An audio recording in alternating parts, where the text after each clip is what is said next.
So in this video, I want to go over the historical context of Jesus and his movement, and the material that you will be getting from your reading out of Helen Bond's book on the historical Jesus.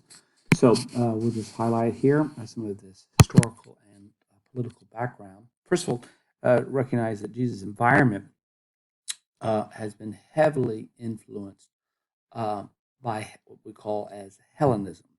So Hellenism comes from a Greek word that refers to the Hellas, that is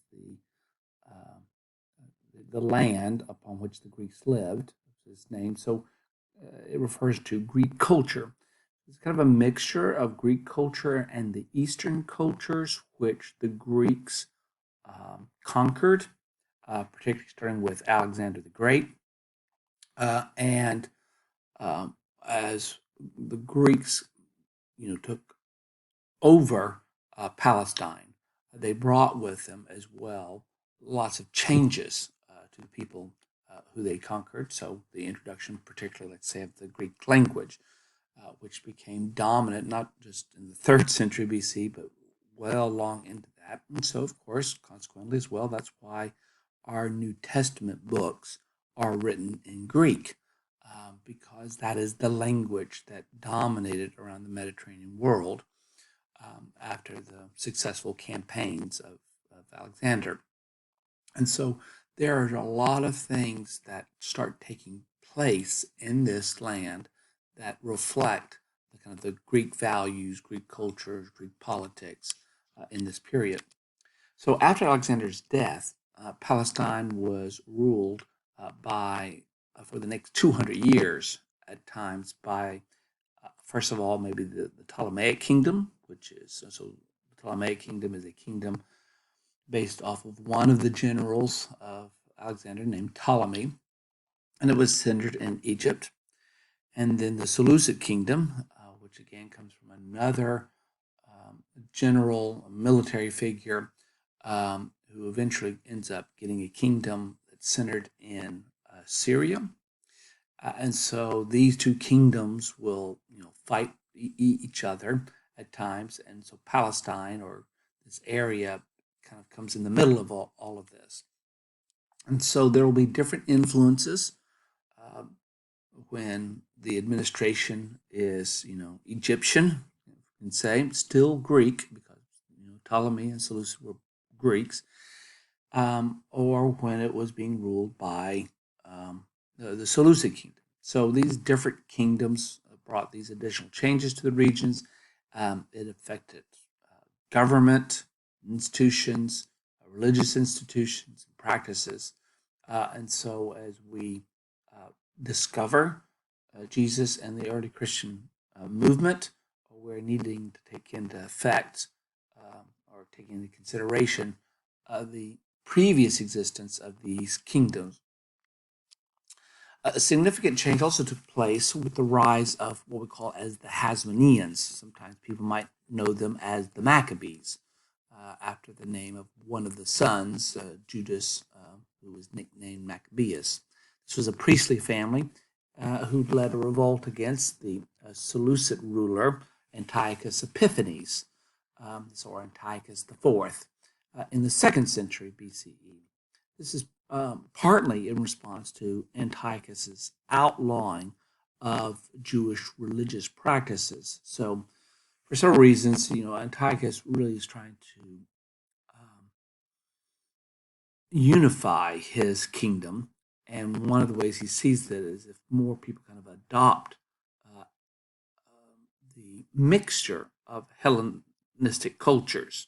So, in other words, if people could be more accepting of the different gods that different peoples will have, but Jews very oftentimes were exclusive in the sense that their God was the only true God, and the only one that they could worship. Other gods should not be worshipped in their temple, and they had practices that kind of indicated their separateness from everybody else, whereas Antiochus wanted to keep, the whole of his empire as kind of a unified whole. And so he started outlawing Jewish practices. This is and one of the things he did as well is what the book of Daniel calls the abomination of desolation, which is a reference to when Antiochus took over the Jewish temple and made it into a place where a pagan could be worshipped. And so this was something that, this priestly family couldn't stomach. They weren't going to participate in these sacrifices to the gods, which he was trying to implement. And so they kind of led a guerrilla warfare against Antiochus. Antiochus, though, his kingdom had become large. He was having internal conflicts within his kingdom. He had limited military source. He was having to pay the Romans an awful lot of money because of an attempt to try and go into Egypt and take over that land. So he could not use all of his military force that he had in order to defeat the Jews. So a compromise was reached, and he allowed the Jews to have their temple back and to have their exclusive worship of Yahweh and to continue practicing circumcision and practice Sabbath observance, and as long as Jews would continue to pay taxes, tributes to him, because he needed the money. So they won kind of a theocratic independence. So it's not a total, complete independence where they don't have to answer to anybody else. They did still have to pay this tribute money and these taxes to Antiochus, but they were at least allowed to continue their worship as they saw fit. So all this happens in 164 BCE. We also see during this time of the Hasmoneans, so they end up ruling Judea, around Jerusalem, first of all, and the surrounding area known as Judea, and then they will gradually start to expand. But one of the things that happens is this priestly family also adopt the position of the high priest. But they didn't belong, this particular priestly family didn't belong to what's called the Zadokite line, which many Jews thought was the legitimate line for the high priest. And it may be that some priests, when the Hasmoneans were trying to kind of take over as high priest and as the rulers, and one of them eventually ended up calling himself king, that there was a group that of priests that kind of left and went and formed some kind of community at what's called a wadi, a ravine, out by the Dead Sea called Qumran. And so lots of people are familiar with what's known as the Dead Sea Scrolls. And so these were produced by the scribes who lived out at Qumran, this community that was there. And some have kind of concluded that these are the same people who Josephus will refer to as Essenes, because their practices are similar. But Essenes also don't live out of this community. They live in villages, so trying to coordinate the information we get Josephus about Essenes and what we have from the Dead Sea Scrolls is a bit tricky. So, but that seems to be the consensus of many scholars, is that the Essenes, the Qumran community, overlap in some way.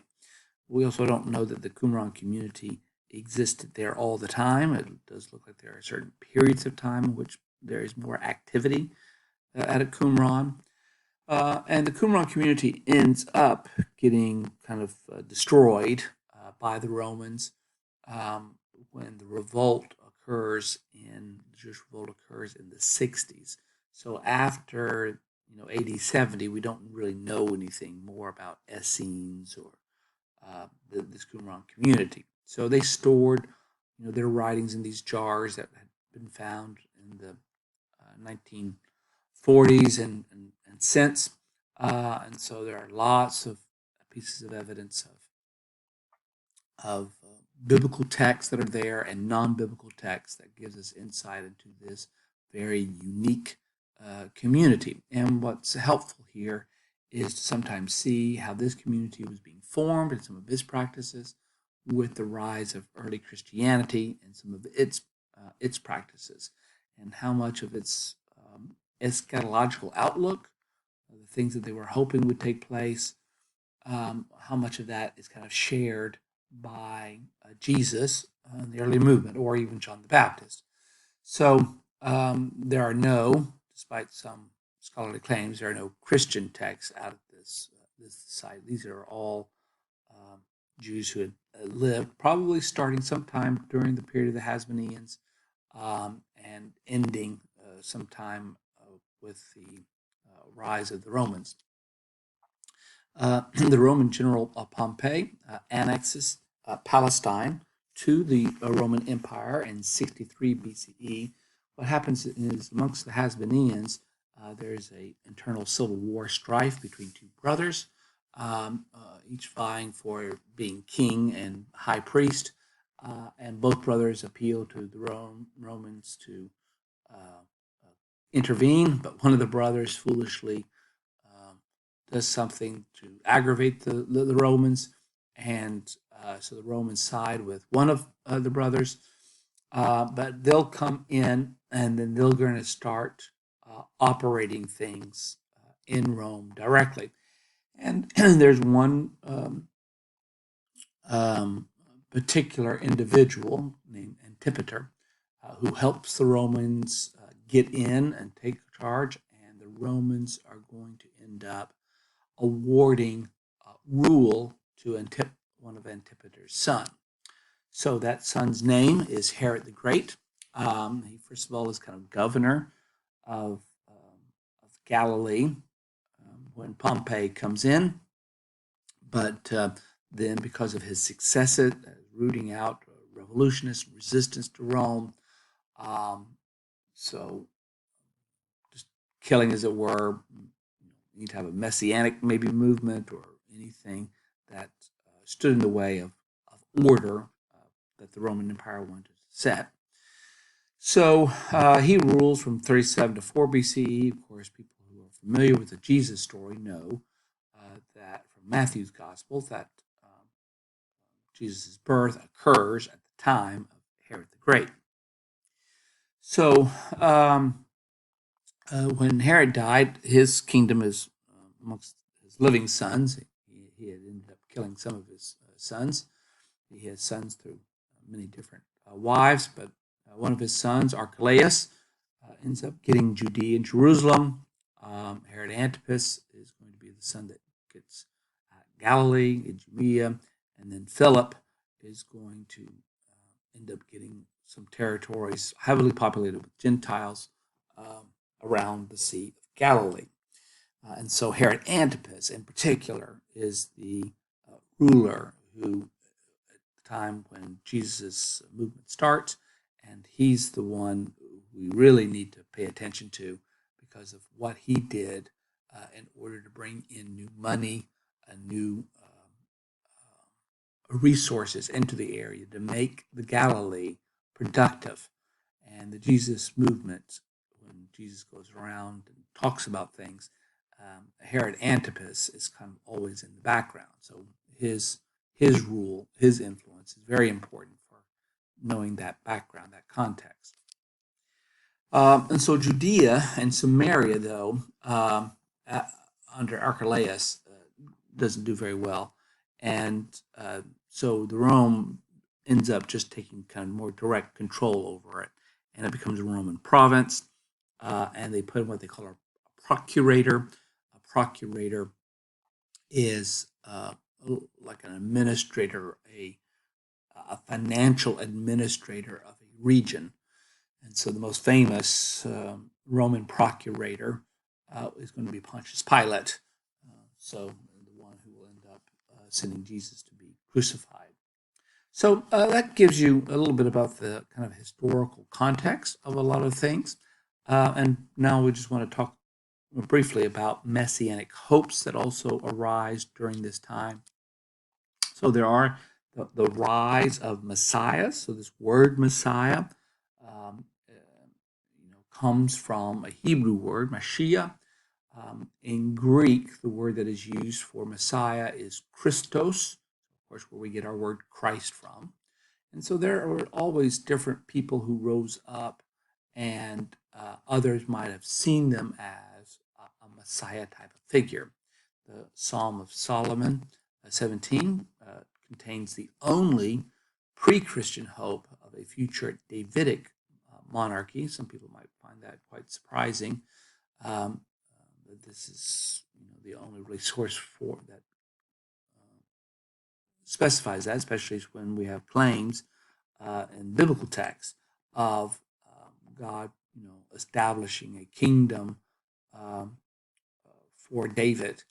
But of course, the Davidic kingdom falls after Solomon, one of David's sons, and so there is no Davidic monarchy for a while. But we begin after the Jews who had been in Babylonian captivity come back and kind of reestablish themselves. There arises these expectations or hopes based upon this promise of God that there would be an heir of David who would continue to reign. Psalm 110 anticipates a more priestly ruler over God's people. But in the 1st century BCE, the hope of a priestly Messiah grows strong. We even have evidence from the Dead Sea Scrolls, from the Essenes, that they really thought even of two Messiahs. One that's more kind of Davidic, and the other one that is more priestly. Of course, the Essene community or the Qumran community was a priestly group, and so they were rejecting the high priest of the Hasmoneans. So they were kind of looking for the chosen high priest to arise, because this word Messiah means anointed, particularly anointed by olive oil. And so they were looking for God, the one that God really chooses, as opposed to someone who man or humans would choose. And so we see this, and the Testament of Levi is one of these pseudepigraphical works, and it gives evidence to this rise of this interest in a priestly Messiah. Of course, priests come from the tribe of Levi. And finally, I'll just mention here about other movements. We know of a group in Josephus known as Zealots, and they are people that coming from this word zeal, zeal for the law, and they arose in response to Roman occupation, maybe taxations, maybe other problems that are going on in the area with the Romans in charge, and they're wanting independence, and so they fight against the Romans, much like the Hasmoneans did, and zeal for the law might be the background for some of their activity, that they couldn't be Jews or as they thought Jews should live.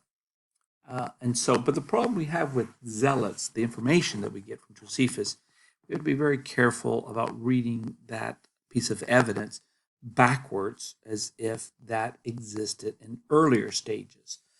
Now, this becomes of interest to Christians and looking at the Jesus movement, because there is a disciple, he's an apostle of Jesus, who is called Simon the Zealot. And so sometimes people have made the connection with this Simon the Zealot and the later Zealot movement that Josephus describes. But we don't know that there are these zealots in the 30s of the 1st century. And so you have to be kind of cautious. He could be called Simon the zealous one. In other words, one who just has zeal maybe for the law.